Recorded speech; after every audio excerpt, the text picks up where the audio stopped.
Hello ladies and gentlemen, and welcome to the 16 Bitchin' podcast, and today it is another special one. We get to interview someone. Yes, we do. But today it's also a bit of a stressy one, because I've just had to go through a load of technical bollocks to try and get this recording, so if it doesn't work, I will scream. But I am assured that I got it working by today's interviewee, Marceau from Master System Marceau. Yay! What's up?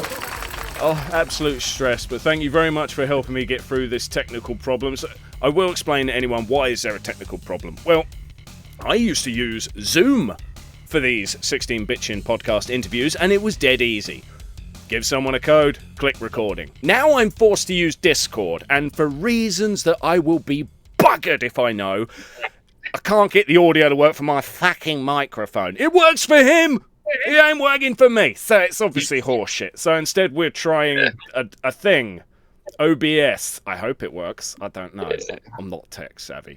But anyway, Marceau, thank you very much for being here today.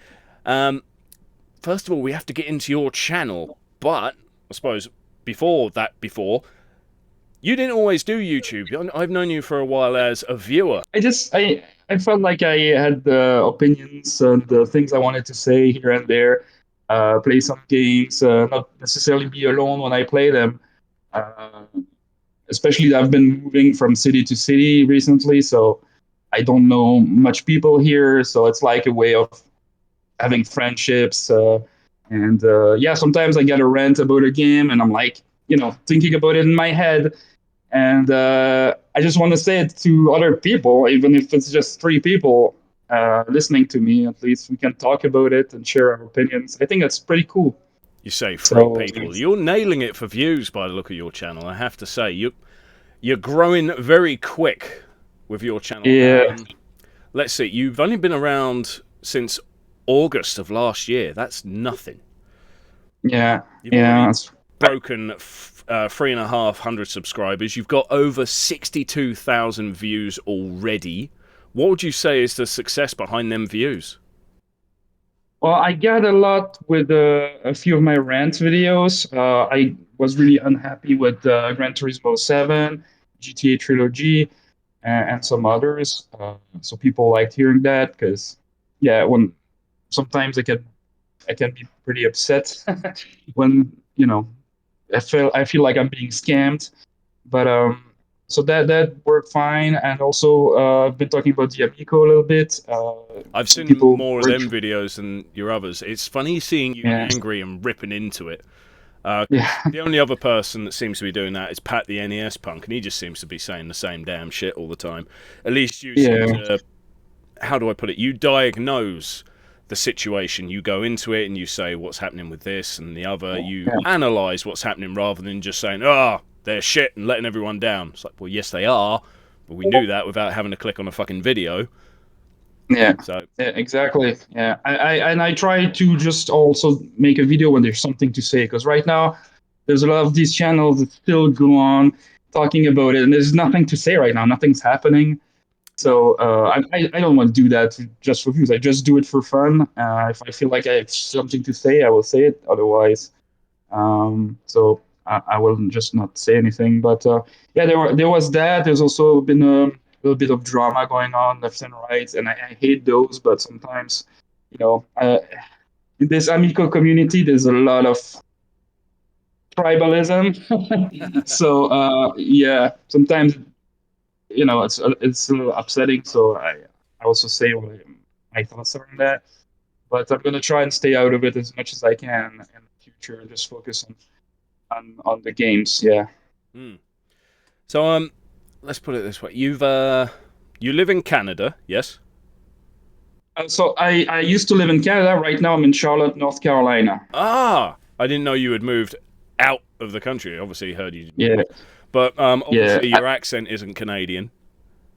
Yeah. So I was born in Belgium as well. So there's some and it's French. So there's some Belgian French, Canadian French in my accent. And more every day of English, I guess. But it's probably never going to sound English either. But don't worry about it. You wouldn't want to sound English. We're all a bunch of cunts. I like that, though. Well, in case anyone hadn't noticed, this is an explicit content podcast. There will be swearing, mainly from me. But I am interested because one of the games that Marceau's picked today is one he wants to rant about. It's a game I don't know shit about.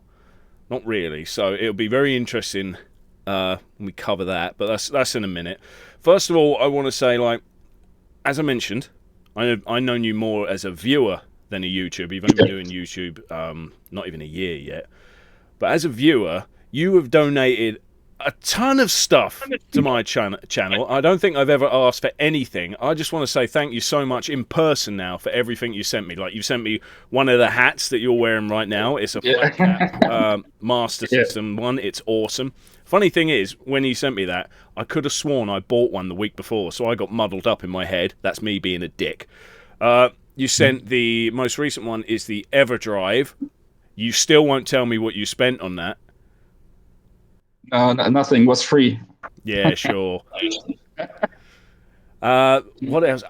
Not mini Mega Drive, mini Genesis. You sent me a Mega Drive, Genesis Classic, and you modded it. You went to the extra effort because you know I'm a thick fuck and I can't work anything technical, not even my own bastard microphone now, apparently. Thank you, Discord.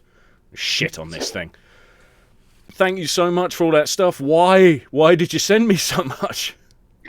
Well, the thing is, I used to watch your content so much because, it really enlightened my days, in the weekends and all that. So I was like, I don't pay for cable. And I watch it more than I watch cable. So I might as well participate to that and also encourage you because it was a little bit upsetting to me at the time. You had a few subscribers. Now you've gained quite a few, which I'm very happy with. But I was like, this guy is putting so much effort into his content, like it's because it's top quality compared to mine. It doesn't even compare. So let's encourage him. He really deserves it, and hopefully that's gonna keep him going on. And might as well. I mean, paying for cables or helping you a little bit, because I knew you needed an EverDrive to play certain games, so I'm like, yeah, he needs that. That will improve his content, and that improves it. That makes it better for all of us viewers. So, well, I really appreciate that, and on behalf of everyone, I'd like to say thank you because finally got to play Street Fighter 2 on the Master System because of that EverDrive, and I thought the game would be crapper than it was. Honestly, when playing it, thinking, are the settings on the EverDrive just pimped up to fuck? Because this is awesome. I thought this game was going to be shit. You've already provided to my channel in ways you haven't expected, so all I can say is thank you 1,001 times. As for putting in, what did you say? I put in so much effort and I don't get shit out of it. You're right. Yeah, exactly. It's I hope you can get. Are you monetized now, by the way, or not yet? I've finally hit that thing, and I still don't understand any of it. It's a case of just see what happens. I am a killer to my own self because now, like, I didn't realize about 9 months ago that YouTube had put adverts on everyone's videos anyway. Yeah. So when I became monetized, I thought, well, if people are seeing that crap anyway, it doesn't matter. But I have the ability to turn off adverts appearing in the middle of a video because it's annoying as fuck when you're trying to pay attention, and then you get some idiot on a scooter saying, "I've just had a Coca-Cola. Good, die. I hate you. You've ruined my video." I've now got the power to have adverts picked at the start or the end or the middle. I've put start and end because no one cares. You get them anyway. But apparently the big money is if you have an advert pop up in the middle about 78 fucking times. So I'm cutting my own throat financially with that, but I don't give a shit. If you're going to do YouTube, you've got to make the content you're happy with. And it's not going to be too good if it's got adverts all over the damn thing. Yeah, but don't worry about it too much, I would say, because people really hate it. Like me, I have YouTube Premium and I don't get any ads. So yeah, I get adverts for YouTube Premium and I fucking hate it. Yeah, man. Once you subscribe to that, and I don't want to sound like a salesman here, but once you have YouTube Premium, you can't go back. I can't watch ads anymore. I hate it so much. Oh, they're making them worse and worse. There's this one advert right now where there's this, I'm going to slag them off. There's this annoying ginger bitch. She comes along as if she's on a Zoom call to her gran going, Granny, I got the job. Oh, well done. I figured, just fuck off, will ya? No, I can't stand that. I've got to skip, quit out the video, start it again, think, give me another advert. Just not that one. I hate that one. Oh, wait. Oh, man. No, I can't do that. And it's not like for streaming services too, like Hulu, and I think Netflix is going to start doing that too. They put ads. Like I watched Halo TV, the Halo TV show episodes. Forgot what it was. No, wait, was it? Forgot which episode it was, but I watched an episode, and The Office UK. That's what I watched. The Office UK on Hulu, and I had, no joke, 5 ads. And I pay for Hulu, and I have 5 ads in the middle of the episode. And I told my wife, I said, okay, we're buying the show. I'm not, even though we pay for Hulu, we're going to stop it because I'm just going to buy The Office UK to watch with you. I'm not going through these ads. I just can't, man. I can't do that. As hell. So let's have a quick look again at your channel before we continue. One of your most recent ones, you've done the 8-Bit Do 02 unboxing, and that controller is tiny as F. Have you lost it yet?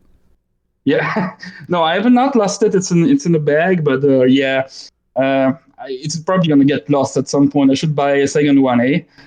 Yeah, my wife's got her one, and it's literally, you can have the little loop tag on it.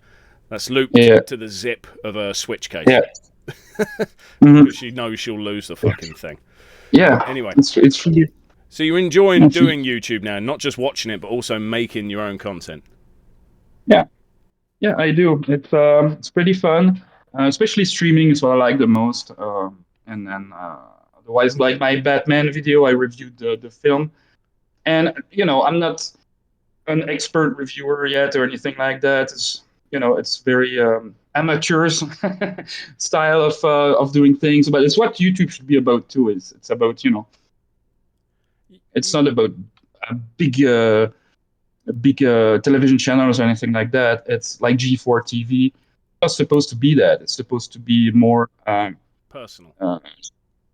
More personal. So, but I did some research and took my time to do it. I enjoy doing that. Yeah. You'll find your way. You'll everyone, when they start, they don't know what they want their channel to be, but after a while, you just seem to develop this personality that you can no longer separate from your persona on YouTube. Like, a lot of people think when they get to speak to me in the podcast before it starts, they're like, oh, see, you're pretty much the same off camera as you are on. It's like, yes, I am a cunt. I can't even deny it or hide it. It's a curse, but also my only gift. I ain't got nothing else going for me. Right. Yeah, but it's also good. It's what I like about your persona, is that you don't give a fuck and you just tell it the way it is, and you don't mind swearing a little bit here and there, and it's awesome, man. Don't change that. That was why I had to cover the YouTuber of the Month debacle that happened last year, because all these people involved, no one was talking about it. Like, why? This is some bad shit that happened. Why is no one attacking this? And it was all because they didn't want to get trolled themselves. They didn't want their channels to be affected. It's like, fuck that. Go out there, point the finger, get Tanu, cunt, all of this bad shit happening. You shouldn't hide it. You shouldn't pretend it didn't happen and try and sweep it under the rug. So, anyway. Absolutely. I think we've waffled on enough about that. It's time to move on to your chosen games. So, your modern game is one that I know squat about, but you said you would be more than happy to have a rant about it, so that's going to be interesting. And yes, Halo Infinite.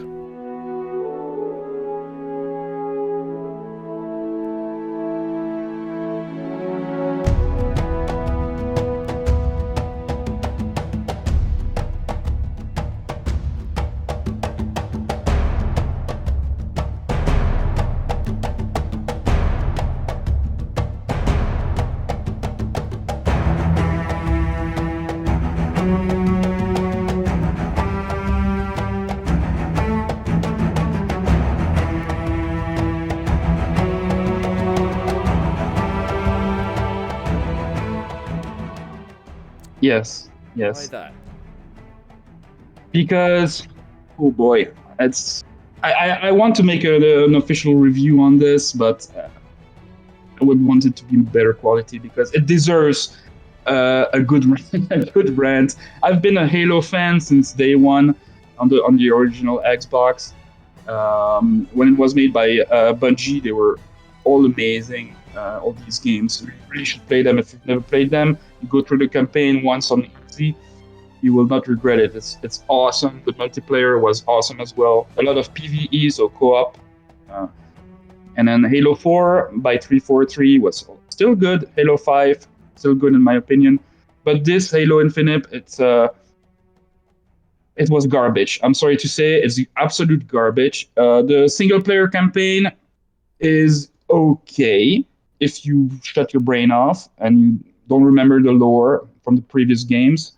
Does it break the rules of the story? Does it discard things that have happened in the story's past, or why is that now? No, it's still a continuation, but there's a lot of things that don't make any sense. At the end of Halo 5, you're supposed to have you have a cliffhanger, and you're supposed to. I'm not going to spoil you the story, but you're supposed to have Halo Infinite being the end of that cliffhanger, and instead, when you start Halo Infinite, it tells you what happened, and you never see it. You never go through it, and it doesn't make any sense. The explanation.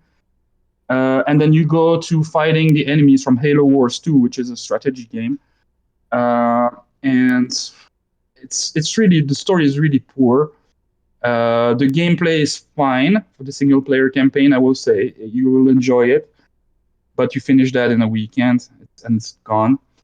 And then the multiplayer is the worst. Halo Infinite's multiplayer, personally. My stepson here plays it all of the time. He loves it, but me, I can't stand it. There's no more co-op. There's no more co-op in single player or multiplayer anymore. It's gone. No co-op, something we had in the first damn game. Yes, and this is the best thing about Halo 2 is the co-op. You have none of it in either mode.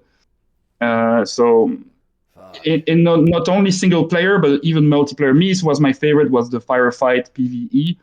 No, it's gone. It's gone. And now you barely have any playlist for the regular PvP modes.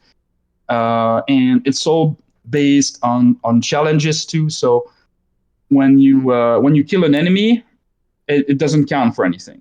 It's like you haven't done it.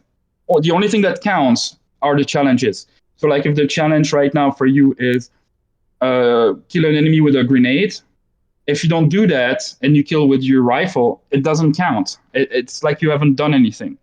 Right. And it's all of it is to incentivize you to keep playing and keep doing these challenges to unlock skins. So, well, because it's free to play garbage. It's free to play model, and it's absolute garbage. You see, I grew up with Halo 1. I loved Halo 1. Yes. Halo 2, not as much, but this was mainly because it's only happened in the past, 2 years. I've really delved into online gaming, thanks to my friend Comic Rob and Tom and Lacey at Do You Nerd. Before that, I didn't really do online gaming. So back in the day, I played Halo 1, and I did single-player campaign. Then I discovered the co-op, and it's so much fun. Halo was only awesome when you had split screen with a friend. I didn't get to play Halo 3 for fucking ages because I didn't want a 360, but finally got to try it. Didn't like the story so much. It's a bit all over the place, but I haven't played anything since 3. Yeah. So you're saying basically 1, awesome. 2, awesome. 3, a little bit awesome. 4, no, we're falling down and it's all collapsing. Yeah. But the collapse was still... I still liked it until the 5th game, to be honest. There was no... there was everything co-op in the 5th game still. Except no split screen. That's the big complaint about it. But this is nothing as a complaint compared to Halo Infinite. They should never have been released when it got released. They should have developed it for 2-3 more years. But the problem is also... they're just trying to have a live service game, and this is what they're all trying to do now. Even PlayStation, you'll see they're going to change their focus to live service. That's why they bought Bungie with Destiny now. They want games like that. They think that's what makes the most money, and they're right. But that gamers like us who just like a good experience with no microtransaction bullshit, well, we're shit out of luck, you know. Oh yeah, it's like I'm a big fan of the game Rocket League. I'm not brilliant at it, but I have a lot of fun with friends when playing it. Yeah. It's one of them fucking things where you unlock skins and all of this fancy shite. But what's really stupid is you unlock two things that are useless. One, XP points. You level up via the experience points. Do you know what leveling up does? Dick. It doesn't do anything. It's absolutely pointless. If you were level 126, you could still lose to someone that's level 2. It's just them being a better player. It doesn't make the game easier or better or anything. The other thing is you can unlock blueprints. So instead of getting skins, you can unlock a thing that says this is a skin you can have if you pay real money. Yeah. Wow. Yeah, this is so scummy. Yeah, it's proper scummy. But at least Rocket League is a damn fun game. Yeah. Although it's one of them games, it seems to suck all the internet out of the world. If your internet is just a little bit shitty, it'll crap out. It won't work at all. It's so fucking demanding. What is Halo Infinite like with that? Do you have to have the best internet, or will you find yourself jumping through walls or guns misfiring, all this kind of mad bollocks? No, that is good. I will say, like when you play, it runs great. There used to be a lot of problems with the servers, where if you did big team battle, you would go in a server with like 2 people because it glitched, and you had to stay there because if you quit, then you get banned. So, but now they kind of fixed all of that, so it runs fine, and the gameplay itself is good. So there's good roots there. It's just the problem is that you don't have the modes that you. Me, I always used to play PvE, so that's gone, and what's there is just there's no 2v2v2 either. So it's just all the good modes are gone. I don't know why they don't care. They just care about updating us on what new skins are going to be released, and also if you want to buy them, they cost an arm and a leg. I can't stand it, man. This free to play bullcrap. I'm just so over it. And but like you said, I also play a little bit of Rocket League, and it's pretty fun. I bought, and for when I can buy 1 or 2 good skins that I will enjoy it because it's a free to play game. I buy it. It's not a problem. I bought a few skins for Fortnite as well to play with the family. That's fine, but uh, if the game is really oriented on that, like Halo Infinite, like it ruins everything. It's horrible. I'm so disappointed by that because I am a huge Halo fan. I own all the comic books, the novels, the encyclopedia. Wow, you are mad for it then. So you've read all the books and everything. I've only heard the audio book of the first one. Reach, I think it is the first one. Fall of Reach, a great book. So the franchise is awesome, but 343 Industries is now turning into just a microtransaction company, live service. And this is going to be more and more. And I'm not happy about any of that at all. We're going to see something on your channel soon where you dissect the hell out of it and show us a bit of game footage of why it's bad, eh? Yeah, I need to do that, absolutely. Yeah, I'll be looking out for that one. Then I can see everything we're talking about as well. So you feel like the game's basically shoving microtransactions and everything down your throat. That's its priority, and it's forgetting to be a game. It's more just a shop. Exactly. Completely forgetting to be a game. Yep. Cannot put it in better words. Do you reckon they just rushed getting the game out in order for the Xbox Series X to have the Halo game that everyone expected? Yeah, it was rushed. I mean, they still know they promised we'd have co-op after a few months. Then they said, oh, by April, by May, whatever, and still not there. Season 2 started. Oh yeah, because there's seasons now. Seasons, of course.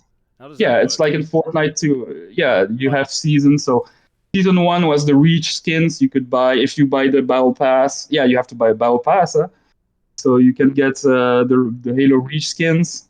Season 2, it's something else. And I gave it a try. I bought the first season Battle Pass. I finished it to get the achievement because I'm an achievement hunter. And now I'm done. I gave it its chance, and I'm done. I didn't know Yeah, it's you were an horrible. achievement hunter, so you like trying to what is it? Is it still platinum for Xbox? I'm a Sony pony, so I've got the trophies. I Yeah. don't have the achievements on Xbox, but it is platinum still. Yeah, on Xbox you have 1,000 gamer score usually for a game. There's not a name for it. All right. It's Well, just yeah. see, I'm not Just with it with the kids. I'm not hip. I don't know you have these to get an things. Xbox at some point, Tom. You're gonna have to. I follow one rule. I don't see the point in supporting the current PlayStation and the current Xbox at the same time. There's no reason. They do too many similar things. There's plenty of point in having one of them and a Switch, because Nintendo goes off in such a different direction. So it's like I have just bought about a month ago an Xbox One S because I thought everyone's focusing on the Series X now. PS, I fucking hate Microsoft and their console naming. It's shit. Yeah, true. And the One S, I thought that's meant to be quite a reliable console. I'm still burnt from the 360, so I don't want to fall into a pit of a shitty system again. I got that. I fucked up. I thought, okay, I got a console. This one I managed to get was in great condition, but didn't come with a controller. So I bought the 8-bit Do one that looks like a SNES controller with elongated handles. Great controller. I thought I want a game for this, so I bought the Master Chief Collection. Then when I got the Xbox One S all set up, it's like, oh, I get that for free. Dickhead. So I've got a physical edition of a game I can play anyway. It's like, right. Yeah. Everyone told me Xbox has the best, what is it, online store presence. Whereas Sony gives you 2 to 3 games a month for free. Nintendo gives you fuck all on toast. And Xbox apparently gives you a ton of shit for free almost all the time. It was like, oh, right. So now before I buy an Xbox game, I've got to think, wait, can I play that now? I don't fucking know. So I've got to look into it. It's surprisingly good for, like I say, the online store presence. I thought Sony was already pretty good. It's like, no, I was wrong. So I am getting into the Xbox thing, but I'm not going to touch a Series X for a long time. There's no point. Yeah. Well, same. I'm on One X and PS4 Pro still, and I don't see the point of going next gen right now. No. Oh, the graphics are a little bit better, but I don't give a damn about that. It's a little bit. I mean, sorry. Do you remember when they told us that ray tracing would be like going from 2D to 3D? Oh yeah, it is, isn't it? Fuck. What a lie that was, eh? Ridiculous. It was the same with PS3. When the PS4 came out, I looked at the graphics and I thought, well, they're a bit better, but they're not £400 better. No. And now with PS5, it's like they're a bit better, but they're not £500 better. So it's kind of like, fuck it. Not only that, it's damn hard getting a PS5 right now, but at least Sony realised that and they're supporting the PlayStation 4 for longer. Yeah. And, it's like I keep saying to friends, everyone's like, if you're going to get PlayStation games, get them physical. I'm like, yeah, but that's becoming less of a smart option, because if you get the digital version, say this new Evil Dead game's just come out, thinking of getting that soon. If I get physical, hooray, I've got physical. I can share it with friends, family, anything. If I get digital, then I get the PS5 upgrade for free. So when I get the PS5, I have something on the fucking thing. It's like, They're being a bit smarter with things now. They're knowing that people can't upgrade. 1, it costs too much. 2, you can't find a console. And 3, there's fuck all on it that I don't have on PS4. Why bother? Yeah, exactly. Exactly. It's but if you get your Xbox, dude, like my dad, he just got one recently, a Series S, because now it's kind of widely available, and you get Game Pass. And you can play so many games for just a few dollars, a few pounds a month. So that's worth it, even if you're a PS5 PlayStation guy, I think. Because sometimes they sell you these games full price, and you might as well pay a year of Game Pass with that. But I don't know. It's just my take on that. But it's definitely doing the monthly subscription thing, as it were, with Xbox, more so than any of the others. Yeah. And Xbox has been pretty good too, like with the the cloud gaming as well. I know a lot of you probably don't like that, but you gotta admit you don't have to install the games if you just want to play, or even play a next gen game on your previous gen console. I can play Xbox Series games right now. I just go on Game Pass Ultimate, play with cloud, and I have Xbox Series game streamed. So I really don't have any incentive. Yeah, so you don't have any incentive to switch, Yeah.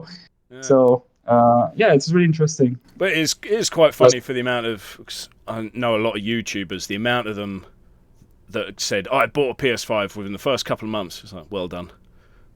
Yeah. Honestly, by the time there's a reason for me to get one, I reckon there'll be a PS5 Slim, and it will be the better. Yeah, exactly. So why get this thing? It's fucking huge, and it is the ugliest looking PlayStation I've ever seen. Yeah, it's horrible. I wouldn't know where to put it on my setup in the living room. It wouldn't fit on there. And my wife would freak the fuck out if she sees it, because she's like, thing in there, and with reason, like, what's that? Like, at least make it square. Like, how do you put that thing if you have to lay it down? It comes with a crappy little stand, but right, it is stupid. I mean, I built a cabinet for all my consoles, and I took everything into mind, thinking, right, this is the tallest console I have.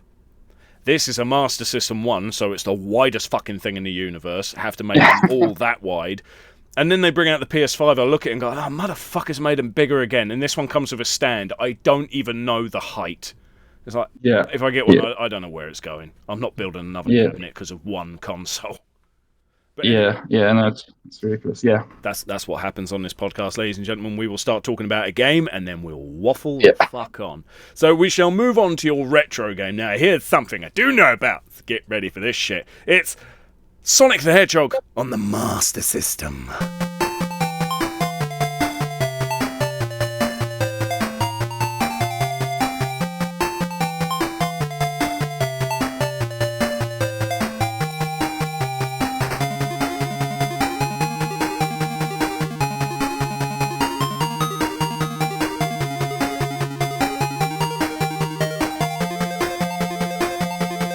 Now, I really don't need to ask why, but for those of you that don't know, why have you picked that game?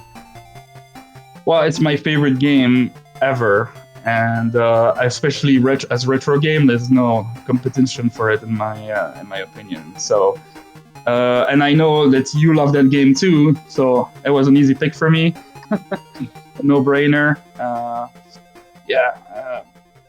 This is the first game I played after Alex Kidd, actually, on the Master System. Oh, so you had a Master System 2 first, did you? Yes, I had a Master System 2. I think I played Sonic first because I played it in a mall. They were showing it on a big screen with Sega people trying to, get everybody excited for it. So, but then I bought the console and I had Alex Kidd built in. Before that, I was playing on Commodore 64. So the Master System is not my first. It's my first console, but not my first gaming device. Yeah. But yeah, super nostalgic for it. It's a game you can just pick up and play and finish in an hour. You can master it pretty well. Although it's hard to master. If you really want to play it right, you have to aim for the high score on that game. You have to get all the extra lives. You have to get, of course, all the Chaos Emeralds. And you have to do certain things to get to the high score. It's not easy. I'm still trying to get it right, to get past 1 million. I'll have to look into that. I mean, I've never bothered with the score. I couldn't tell you what I've ever got in any score playing that game. I've always got to get the Chaos Emeralds. If I fuck up and miss one, the game's off. Like, no, can't continue. I have to have them all. I won't lie, though, back in the day, I couldn't find a couple of them. Because a couple of them are really well hidden. The one in the jungle had me baffled for ages. Because when I found it, I'm like, I can see it! How the fuck do you get there? So I kept jumping around the same damn spot for ages until someone said, go via the waterfall. It was like, you must have played it for the first time when you lived in Belgium then, yeah? Yes, correct. Yeah. Over there in Europe, obviously, it's much easier to get hold of, especially back when it was new. Yeah. I will say, a lot of people think it's based on the Game Gear game. That's the wrong way around. The Game Gear game came out after. Very close, like months, I think. But the Master System game was the first one made. I think. Pretty sure. Yeah. I think too, yeah. The version I played the most though was the Game Gear one, because my Game Gear, I played it to death literally. It got ruined. The buttons wouldn't work anymore. The AC adapter port wouldn't work anymore because I played it so much. It's a console I played the most in my life. But the Master System version is better because you have a bigger resolution, and you don't want to play the Game Gear version unless for nostalgic reasons.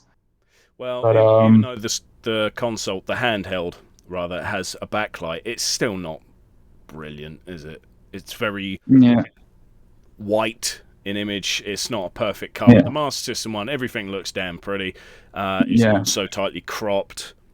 I think the controller gives you a bit more of a reaction than the buttons on the Game Gear. That might be just me, but also, seeing as you now live in America, don't you find it mad that game is the rarest Master System game over there?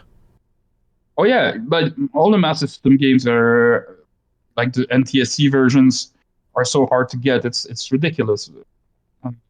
All the Master System games that I buy them from Europe, usually from the UK, because they're way cheaper. I suppose you can send it to family, can't you? Buy on eBay, send it to family, and ask them to ship it when the box is too full. Yeah, exactly.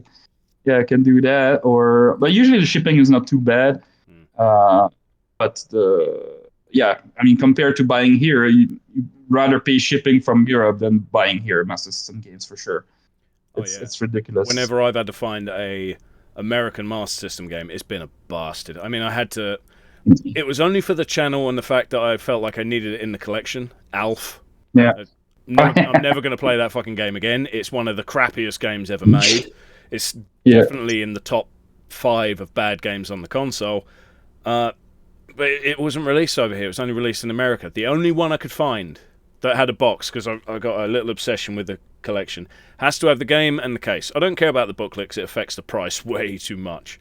That cost me 90 quid. 90 quid for a game I've played twice. Once recording, once to make sure the fucking thing worked, and never again. Oh, man. Oh, yeah. No, but although if you watch a speed run of Alf, it's pretty interesting. There are speed runs of Alf? How's that a thing? Yeah. You should Google it. It's pretty interesting, and you can finish it in no time too. But when you know what to do, where to go, and how to go through the levels. Yeah, no, I'm not buying that. I'm not. And I'm not so much into collecting. I collect the games I like. Yes, if I like the game, I will buy it, absolutely. But if it's a crap game, no, it's not coming in my house. I'll just play it on emulator, on EverDrive. How big is your physical Master System collection then? If you had to guess. Yeah. My what? Sorry. How many games do you have for the Master System physically?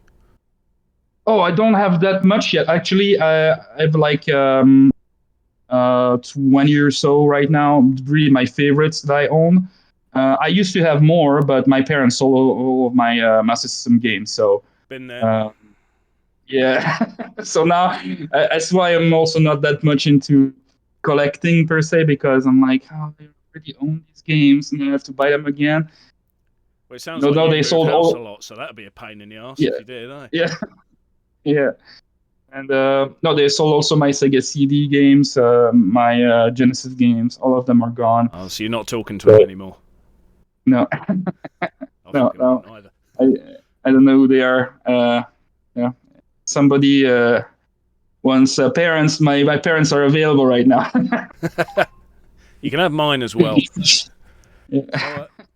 Let's see. Sonic the Hedgehog on the Master System. Would you say, I already know the answer, but is it better than the Mega Drive one, and why?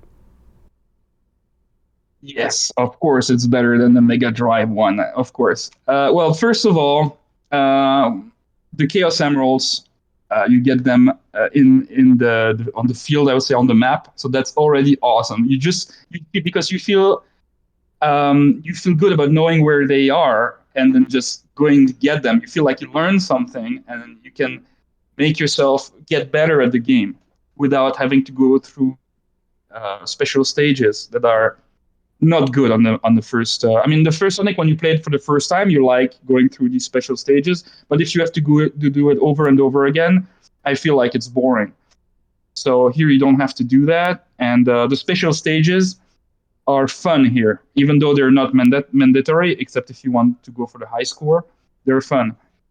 The game itself is fun to master, and it's never boring. Like the Marble Zone on Sonic 1, it's like, meh, it's fun the first time, but when you do it over and over, you're happy when you're done with it, you know? And you never have that feeling on the Master System, in my opinion.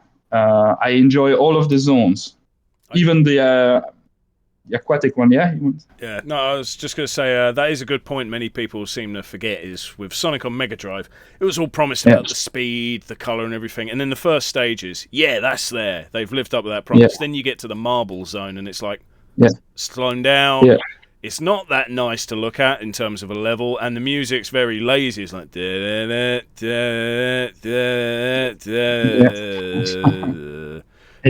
it's a bit shit, isn't it? But with the Master System one, all the levels are incredibly entertaining, and the music and the visuals, even though, it's 8-bit, it's not 16-bit. And you even get to that one level where I swear the rumours are true. There's the one song, what's the name of the level? The one with all the waterfalls. Is it called Waterfall? Bridge Zone? Pass. No, Jungle Zone. Jungle Zone. Nope. Janet Jackson, she had the song where she's inspired by the tune and she used it for a song. And I don't listen to Janet Jackson, for fuck's sake, listen to Napalm Death. I'm not going to remember the name of the track. Give me a break. But it's got so much strength to this game with all of its visuals and its tunes.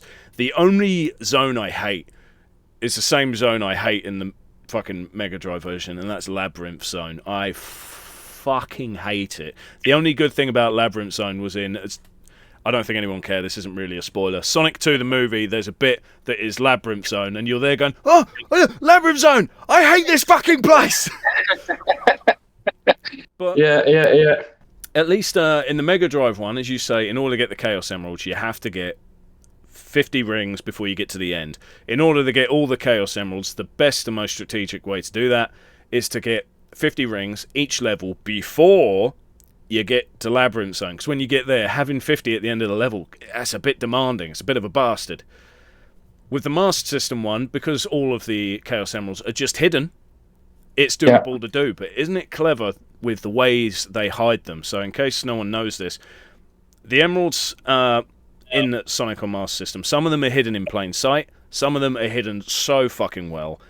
The one on Labyrinth Zone is one with a middle finger. It's hidden, not on spikes, but in spikes. And you think, how'd you get that then? If you can get, there's a block for invincibility a little down the road. If you can get it and rush there as quick as you can pick up the Chaos Emerald, jump out the spikes, and you're set. Yeah. They've got that bit of strategy to it. So this game isn't just rush around as fast as you can. It has more strategy, more skill required to do it than the Mega Drive one. That's probably the best way I can praise it. Yeah, and that's well thought for that. But also, so I'm going to list here all the points you can get. With what you have 50,000 for all 6 Chaos Emeralds. You have 50,000 for the 18 1-up monitors that are also, some of them are very well hidden. You have to know where they are. Now I know where they are, but I don't know where they all are. I've never gone looking for them. I'll have to do that now. Exactly, because it's like on top of the Chaos Emeralds, you have that too to know where they are. That's why it's really well done, that game. You have to learn that. Then you have 50,000 points for playing all 8 special stages, meaning you have to finish every 8 first level with more than 50 rings and less than 100, because if you have 100, it resets. So Sneaky, it's also that, tricky there. Yeah. And you have you have 50,000 points. Then this is the trickiest that always bugs me, is that you have to complete all 8 special stages. So the timer can't run out. You have to go out before and complete the level before the timer runs out, and that's pretty hard on the last special stages. And then you have 100,000 points for not losing any lives. So obviously that's no death run. That's kind of hard. And then if you do all of that, then you have 200,000 for achieving all of the above. So that's pretty cool. If you go for the high score, you have to do all of that. And so the highest scores are all over 1 million. Then that's what people tend to get. Yeah. But you have to keep all that in mind. Yeah. The no death run sounds a bit tough in the later levels. Also, the final fight with Dr. Robotnik is way harder than the final fight with Dr. Robotnik on the Mega Drive one. Mega Drive one's just stand on one side, watch, don't be an idiot and get squashed. The Master System one, you have to get a bit of experience with that fucking laser and the timing. The first time I got there, I had so many lives, I had so many continues, and I fucked them all away. I didn't do it the first time I got there. Oh yeah, the first time I got there, I fucked them all away because I couldn't get the timing right. The second time I got there, thought, pause the game, go chill the fuck out for a minute, come back, let that adrenaline settle. So I think that's what killed me. And then I managed to do it because I had already had the experience of where not to fucking jump. It is a much tougher fight, that one, isn't it? So I don't know if I could do that without dying once. That might be a bit tough. Well, if you know the pattern, though, now I never die for the last fight. So you just what bit you just do you have to. suck at, What bit do you think is most challenging in the game? For me, it's the jungle boss fight, because you remember when he drops his balls at the end. He drops his balls. See, you thought I was rude. Yeah. So there, I mean, you can easily make a mistake and just jump on one of the balls and die. For me, it's harder than the last boss fight. Really? Huh. Yeah. Way harder for me. I know that the tactic is basically don't try and hit him too many times on the jungle one. It's hit him once, don't get greedy and try and get extra hits in, it will fuck you. Yeah, absolutely. The thing is, you were talking about the lives, all the hidden live boxes through the game. It was only a little while ago, I was playing it, I've got onto the jungle fight, there's a little river just before you're meant to jump up, and one day I'm playing it and I slipped. I've gone, oh, wanker, thinking I've never slipped there before. No, I haven't, because one of the extra lives is hidden under the water. I was like, oh, balls! I've been right next to it all my life. I had no idea. Clever fucks. Yeah. Now you're telling me I need to get all of them for points. It's like, I'm really intrigued. I think I'm going to be playing some Sonic after this, because I've never even thought about it. Look for all the hidden lives. Yeah. I would have to go online, unfortunately, but... Yeah.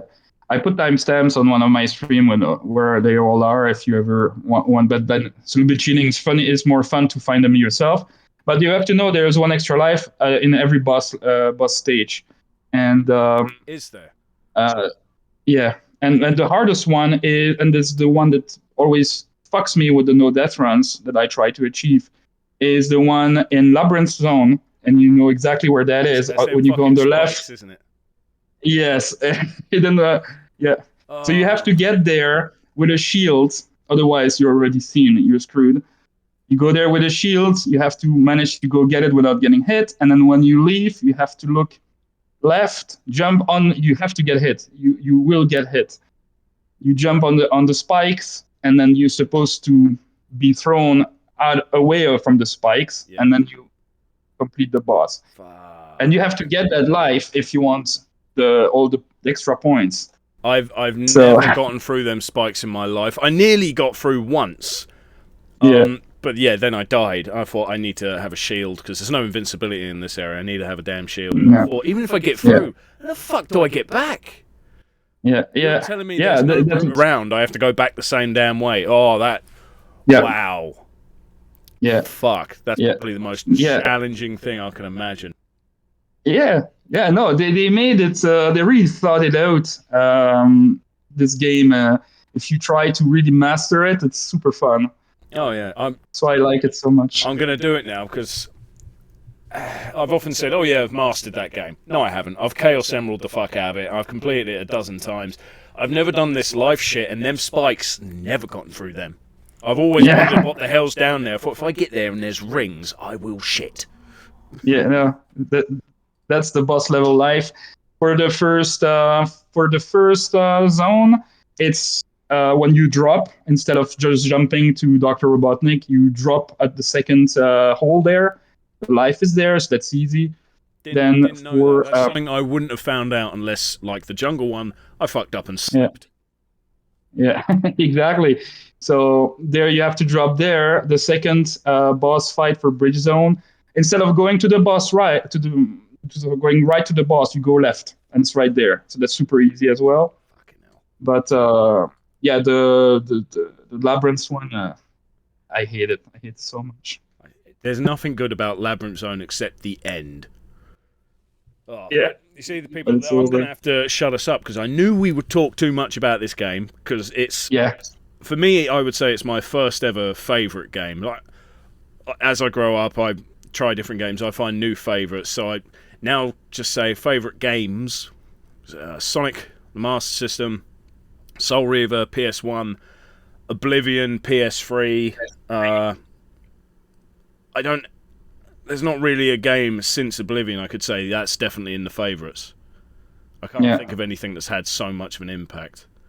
But anyway, we got to move on to your indie game, or we will never shut up about Sonic. So your indie game is one that I've looked at and I thought about buying.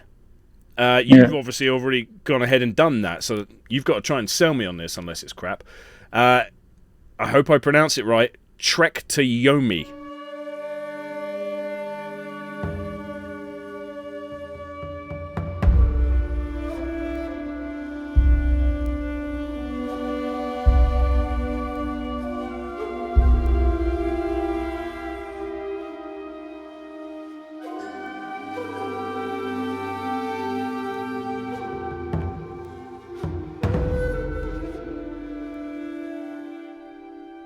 Yes. And actually, I have not bought it. I play it on Game Pass right now.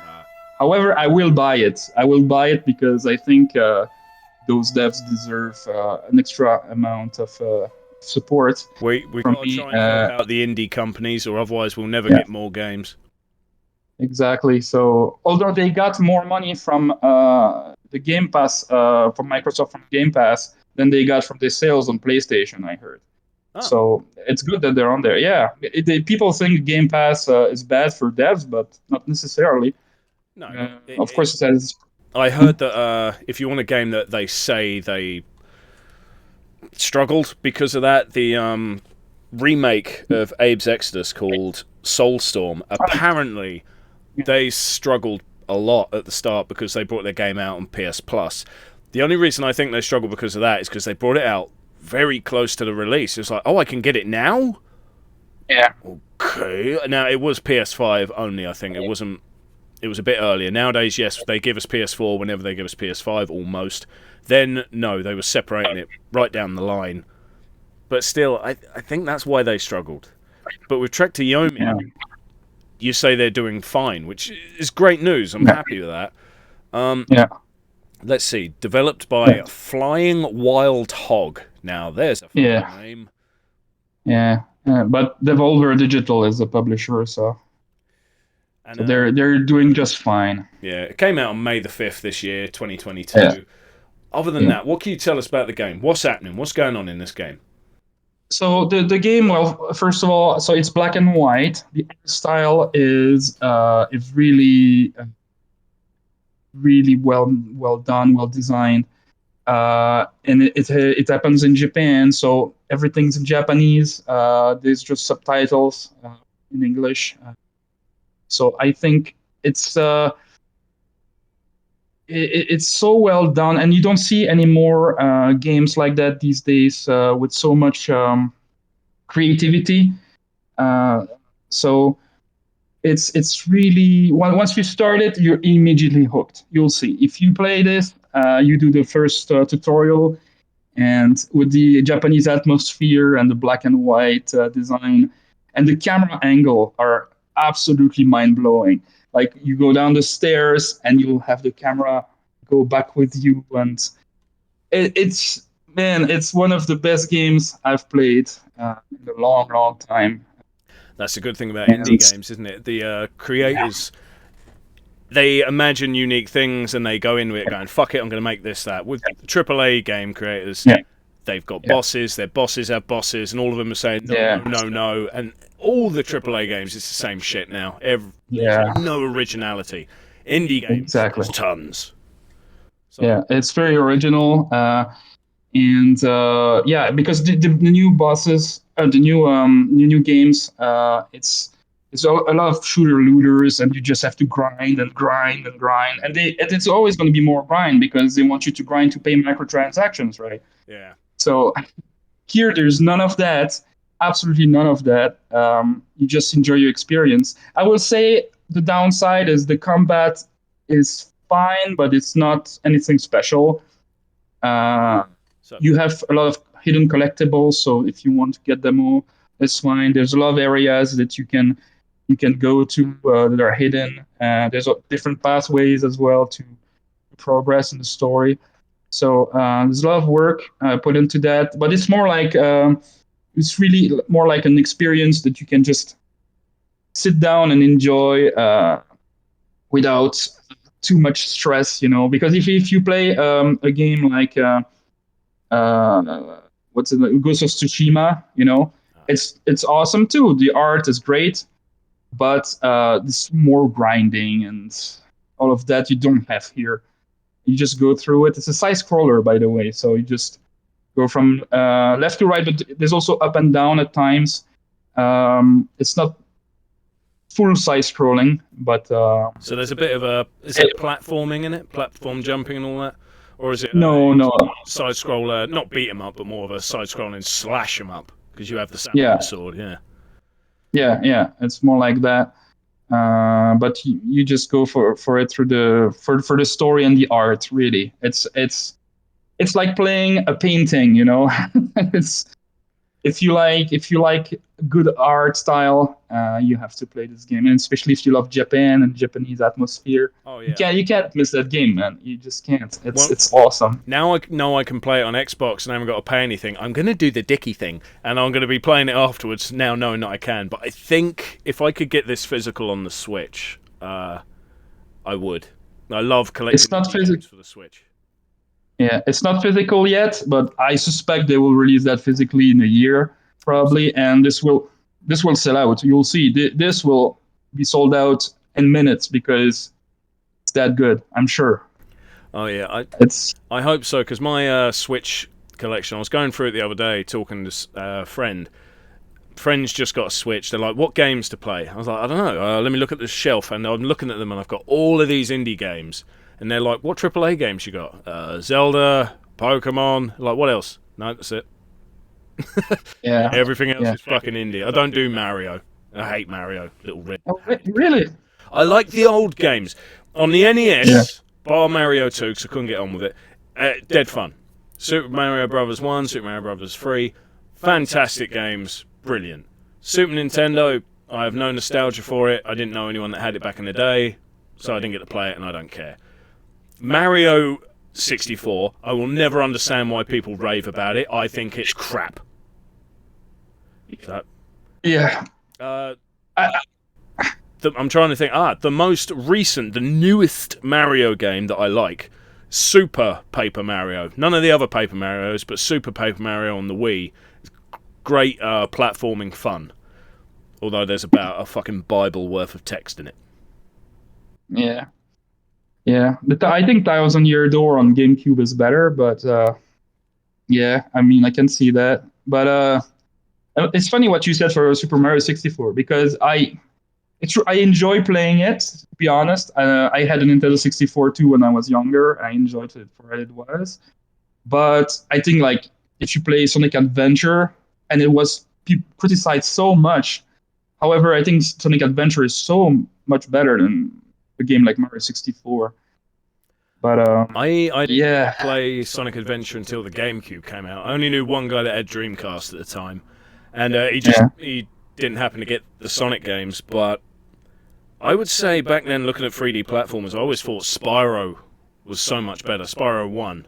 Crash, yeah, alright, Crash Bandicoot is linear, you go down a corridor. It's basically yeah, platforming Final Fantasy 13. Lol, dig at that. But Mario 64, it's like, jump on the Goomba, missed. Run over here, jump on that, fuck this controller. There's nothing that feels comfortable or smooth about it. I don't understand why so many people love it. I think they're nostalgia blind. yeah. A lot of people are nostalgia blind for sure. And I'm always trying to be objective about that because, yeah, sometimes I admit that I am nostalgia blind too, and I don't even realize it. Yeah, I think I'm aware of my blindness in nostalgia. Like, I love Terminator 2 on Game Boy. I think it's a great game. It's not, though. It's terrible. It's shit. There's no continues. You got one life, and it's hard as balls. But I grew up with it, and, you know, back then, if you get a game, you make the best of it. So I like the game, and I can complete it. Yeah. No one else these days. If I gave you the game now, you'd be like, okay, I've never played it, let's go. You do one level, die, you'd be like, nope, fuck that. It's not fun at all. Yeah. That's where I'm nostalgia blind. I can't think of another game off the top of my head, but at least I'm self-aware. Yeah. I was nostalgia blind with Batman Returns on the Master System. I remember it being amazing, and then I played it. I streamed it the other day. Wow, the last levels. Oh man, they're horrible. Hey, you got I don't know. I couldn't get there, swinging around like a fucking idiot. If I could swing. No. Yeah. Well, the thing is, I use save states. I could not have done that. Oh, you like the normal way. Bastard, you. Yeah. I just wanted to see what's happening, you know. But how do you do that without save states? It's not a fun game. That's one of them times I'll say the NES version of Batman Returns is so much better. But again, it's done a Terminator 2. One life? You fucking kidding me? Yeah. I don't know if you can earn more. I haven't tried the game again yet. You probably can't earn more, or you would have done something in level 1 for fuck's sake. But anyway, so back on subject with Trek to Yomi. What else can you tell us? I mean, the whole game, as you say, the visuals are noir, I suppose some arty people would call it, basically to us. It's fucking black and white. It's got some awesome graphics. It's not 2D, it's 3D, but it is all of a side-scrolling sort of nature in terms of visuals. Yeah. Are there cinematic cutscenes to this?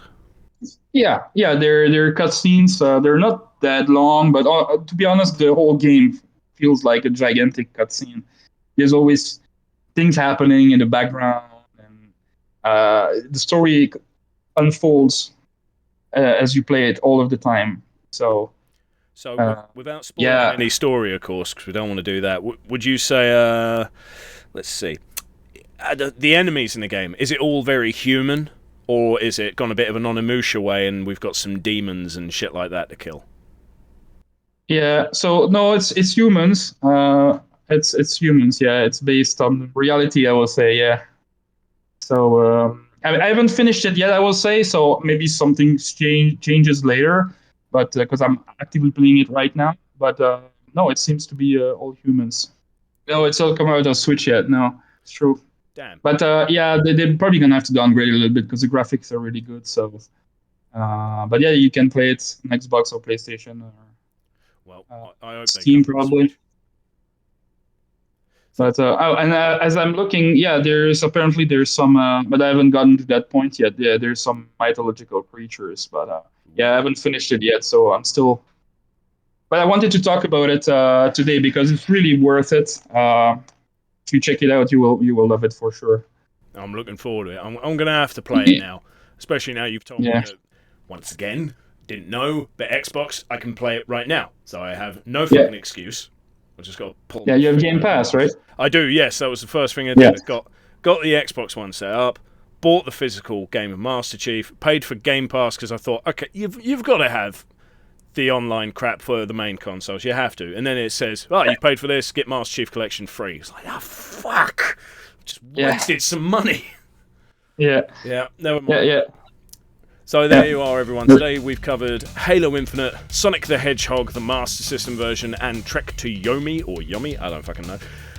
Marceau, have you had fun today? Yeah, it was awesome. Thank you so much for inviting me to this podcast. It's an honor to be here, especially being a fan of your channel. So thank you so much. Appreciate that. It always feels weird with the word fan. I just call everyone viewers. Yeah, I mean, but yeah, I know it's like we should be calling each other fans, but you know what I mean. Yeah, still love you. In the description for this podcast, whether you're checking it out on YouTube or anywhere else, you will find a link to Marceau's YouTube channel. Please check it out. You do also, as you told me at the start of this, you have a sports channel as well. I'll put that in there, although I know nothing sports, so I can't say shit.